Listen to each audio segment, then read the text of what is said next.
कैसे हैं सभी छात्र और छात्राएं? उम्मीद है सब अच्छे ही होंगे। और आप लोगों की तैयारी कैसे चल रही है? चलिए, बहुत अच्छी बात है। तैयारी को आगे बढ़ाइएगा और आगे बढ़ा के अदर जो स्टेट का एग्जाम है, उत्तराखंड का तो पीडीएम से एग्जाम हो ही गया जुडिशियली का, लेकिन अदर स्टेट के जो हमारे एग्जाम है वो चाहे पीओ का हो, चाहे आपके जुडिशियली का हो, चाहे एसजीएस का हो, आप उन्हें सबको ध्यान में रखते हुए आप कंटिन्यूटी के साथ अपनी तैयारी को लेके आगे बढ़े। और हमें पूरी उम्मीद है कि हम सब मिलकर और तैयारी को आगे लेकर सक्सेस जरूर होंगे और सफलता की अंतिम पैड़ी जो होती है वहां तक हम जरूर पहुंचेंगे और एक ना एक दिन हम कामयाबी जरूर प्राप्त करेंगे।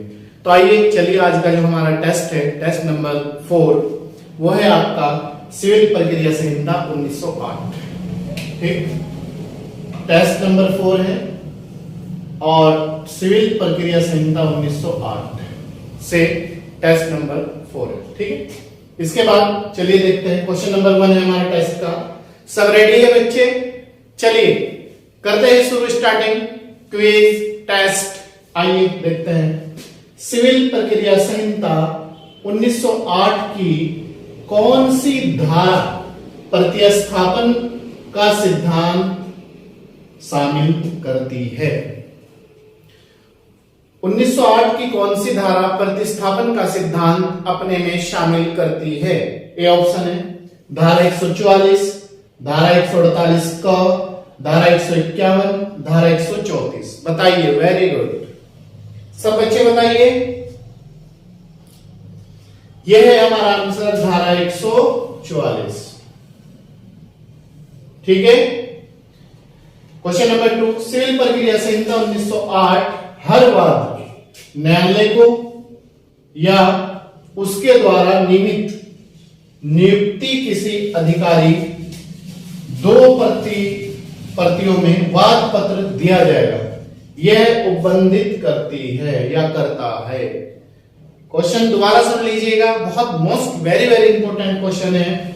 सिविल प्रक्रिया संहिता 1908 हर वाद, मतलब जितने भी वाद हैं, न्यायालय को या उसके द्वारा नियमित नियुक्ति किसी अधिकारी को दो प्रतियों में को है, याद रखना, दो प्रतियों में वाद पत्र दिया जाएगा, यह उपबंधित करता है या करती है।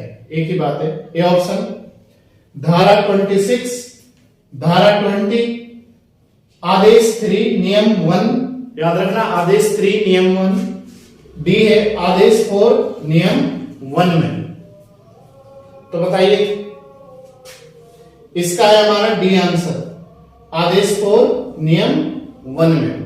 ठीक है, क्वेश्चन नंबर 3, 1908 के अंतर्गत वाद पत्र की प्रतिलिपि को, मतलब सिविल प्रक्रिया संहिता 1908, यहां मैंने शॉर्ट में लिख दिया 1908 के अंतर्गत वाद पत्र की प्रतिलिपि को, ए ऑप्शन प्रत्येक समन के साथ जोड़ा जाना आवश्यक है, मतलब जब समन जारी हो उसके साथ जोड़ा जाना आवश्यक है।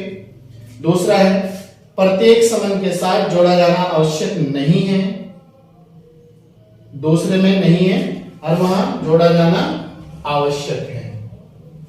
तीसरा है दोनों सत्य है, मतलब जोड़ा जाना आवश्यक है और दूसरा है आवश्यक नहीं है, मतलब मर्जी है, जोड़ भी सकते हैं और नहीं भी जोड़ सकते हैं। तो इसमें दूसरे में ये बतना, तो सी है दोनों, ए और बी दोनों। तो बताइए इसका आंसर क्या है? आवश्यक है या नहीं है, बस इतना आंसर समझिएगा। जोड़ा जाना आवश्यक है, इसका हमारा आंसर है ए, प्रत्येक समन के साथ जोड़ा जाना आवश्यक है।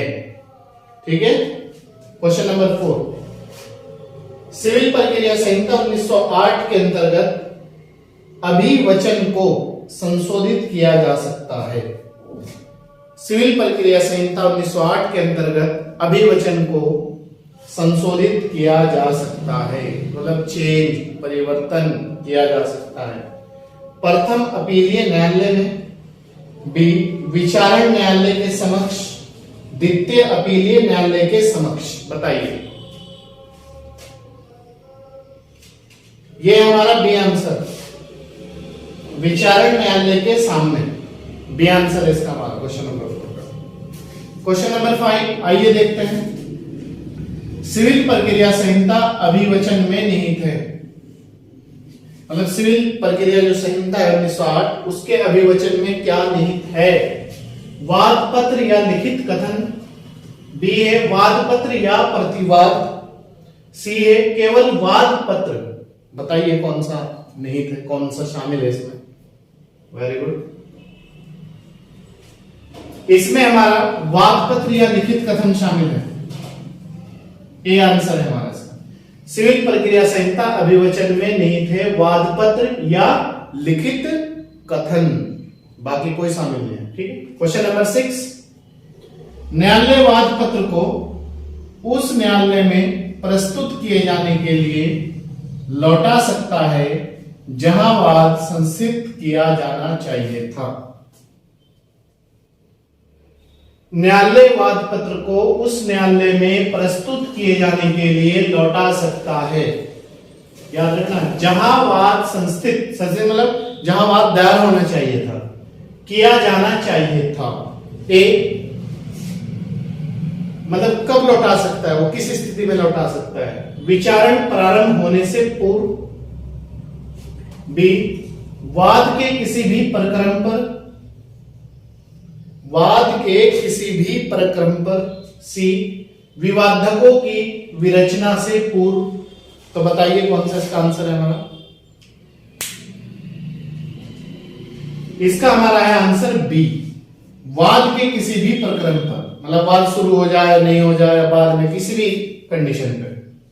क्वेश्चन नंबर 7, आदेश 7 नियम 11, याद रखना आदेश 7 और नियम 11 सीपीसी के अंतर्गत वाद पत्र के नामंजूर किए जाने का आदेश।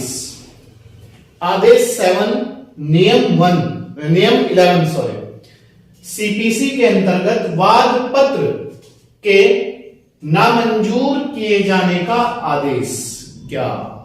ऑप्शन है, एक डिग्री है, बी एक आदेश है, एक डिग्री समझी जाएगी। बताइए इसका आंसर क्या है?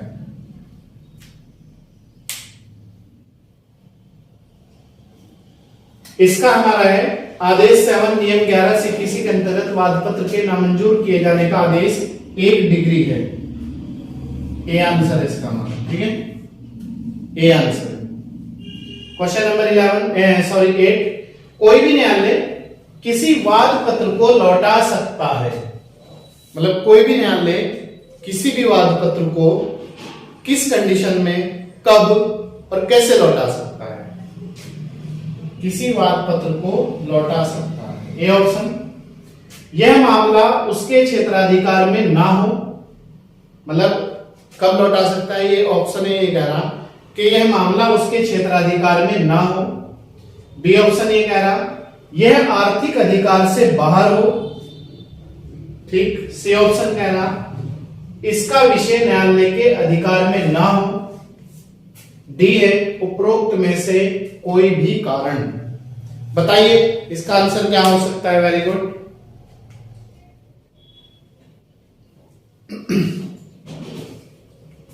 क्वेश्चन नंबर 8 का आंसर बताइए सब।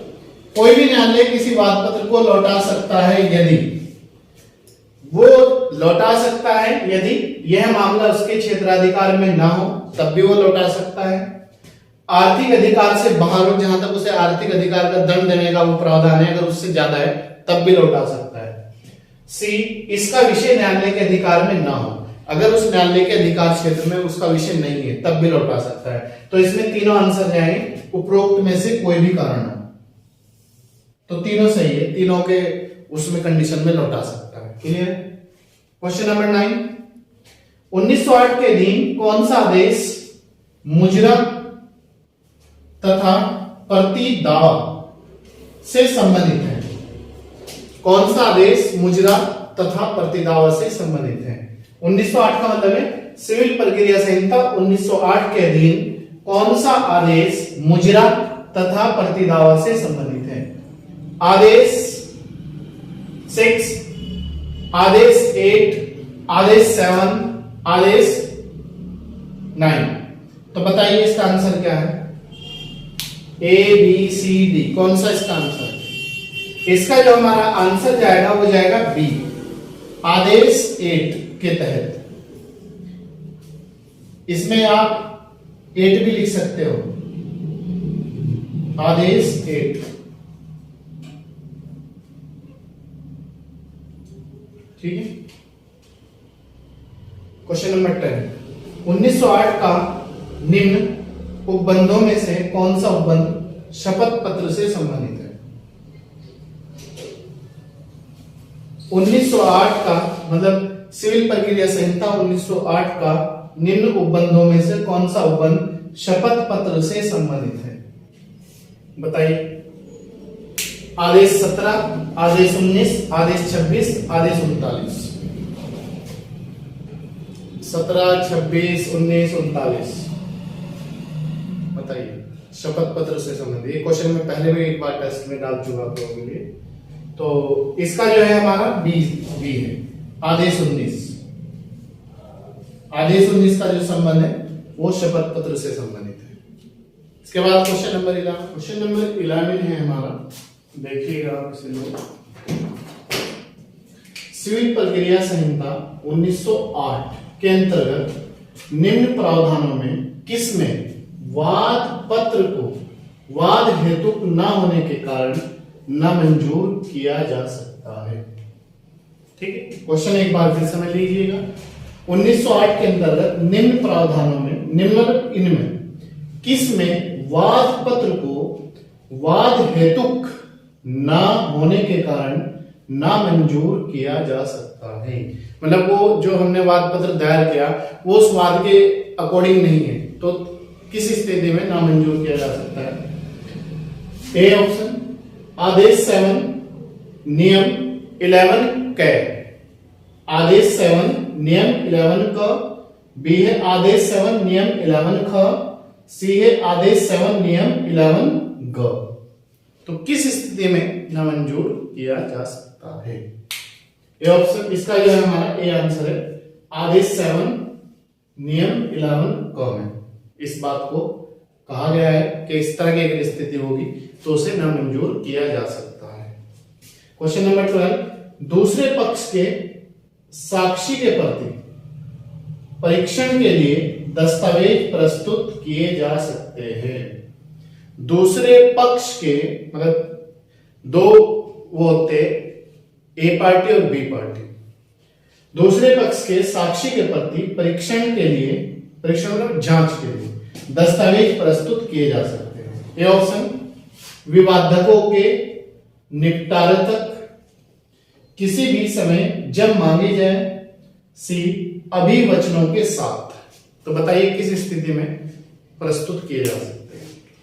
इसका हमारा जो आंसर है वो है बी, किसी भी समय जब मांगे जाए, मतलब जब कोर्ट मांगे तभी हमें प्रस्तुत करने पड़ते हैं। क्वेश्चन नंबर 11, जहां एक पक्षीय जयपत्र के विरुद्ध प्रस्तुत अपील, जहां एक पक्षीय जयपत्र के विरुद्ध प्रस्तुत अपील अपीलार्थी ने वापस ले ली, वह वहां एक पक्षीय जयपत्र के अपरास्त करने के लिए आदेश 9 नियम 13 सिविल प्रक्रिया संहिता के अंतर्गत आवेदन। फिर समझ लीजिएगा क्वेश्चन, जहां एक पक्षीय जयपत्र के विरुद्ध प्रस्तुत अपील अपीलार्थी ने वापस ले ली है, मतलब जिसने अपील करी थी उन्होंने वापस ले ली है, वह वहां एक पक्षीय जयपत्र के अपरास्त करने के लिए आदेश 9 नियम 13 सिविल प्रक्रिया संहिता के अंतर्गत आवेदन। ए ऑप्शन वापस किया जाएगा, बी पोषणीय होगा, सी अस्वीकार किया जाएगा। तो बताइए कौन सा आंसर है इसका? थोड़ा सोच समझ के बताइएगा आपको। इसका हमारा बी आंसर है, पोषणीय होगा। क्वेश्चन नंबर 14, 1908 के आदेश 16 क में यथा परिभाषित कारागार में शामिल है। 1908 के आदेश 16 क में परिभाषित कारागार शामिल है, मतलब किसे कारागार माना जाएगा? ये ऑप्शन, ऐसा कोई भी स्थान जिसे राज्य सरकार ने साधारण या विशेष आदेश के द्वारा जेल घोषित किया हो। दोबारा फिर देख लीजिएगा, ऐसा कोई भी स्थान जिसे राज्य सरकार, क्योंकि जो जेल है आप लोगों को, चलिए पहले क्वेश्चन मिलेगा, सरकार ने साधारण या विशेष आदेश द्वारा जेल घोषित किया हो। बी है कोई सुधार गृह, बोस्टल संस्था या इसी प्रकार का कोई अन्य संस्था। सी है ए और बी दोनों सत्य है। बताइए इसका आंसर क्या है, मैं भी समझा दूंगा क्या है। इसका हमारा सी आंसर है, दोनों में से कोई भी कंडीशन को जेल माना जाएगा। आपको पता है कि जो जेल है वो राज्य सूची का विषय है, तो राज्य सरकार ही कोई भी ऐसा स्थान या विशेष बहुमत या साधारण बहुमत से अगर पास कर दे या पारित कर दे तो उसे जेल माना जाएगा। और दूसरा है इसमें कोई सुधार गृह, बोस्टल संस्था, ऐसे प्रकार का कोई अन्य संस्था, वो भी जेल माना जाएगा। ठीक है, तो ए और बी दोनों इसमें सत्य है आपके आंसर। क्वेश्चन नंबर 15, सिविल प्रक्रिया संहिता 1908 के अनुसार गरीब व्यक्ति, गरीब कह लो या निर्धन कह लो, दोनों एक ही बात है। ठीक है, गरीब व्यक्ति या निर्धन व्यक्ति द्वारा प्रस्तुत वाद के संबंध में वाद उस तिथि को प्रस्तुत किया हुआ समझा जाएगा। सिविल प्रक्रिया संहिता 1908 के अनुसार निर्धन व्यक्ति या गरीब व्यक्ति, मैं बार बार कह रहा हूं निर्धन व्यक्ति या गरीब व्यक्ति द्वारा प्रस्तुत वाद के संबंध में वाद उस तिथि को प्रस्तुत किया हुआ समझा जाएगा।